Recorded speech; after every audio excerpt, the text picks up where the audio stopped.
Hello प्यारे बच्चों, अस्सलाम वालेकुम। मैं हूँ आपकी प्यारी दोस्त मरियम। तो कैसे हो आप सब?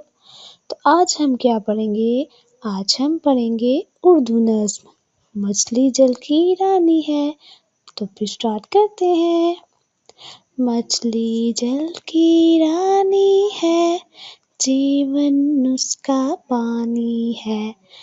मछली जल की रानी है, जीवन उसका पानी है। हाथ लगाओगे तो डर जाएगी, पानी से निकालोगे तो मर जाएगी। हाथ लगाओगे तो डर जाएगी, पानी से निकालोगे तो मर जाएगी। मछली को पानी में रहने दो, जीवन उसका पानी है। मछली को पानी में रहने दो, जीवन उसका पानी है। मछली जल की रानी है, जीवन उसका पानी है। मछली जल की रानी है, जीवन उसका पानी है।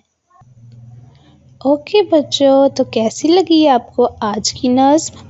अच्छी लगी हो तो वीडियो को लाइक कीजिएगा, शेयर कीजिएगा और चैनल को सब्सक्राइब भी कीजिएगा। ओके, अल्लाह हाफिज़, फिर मिलेंगे।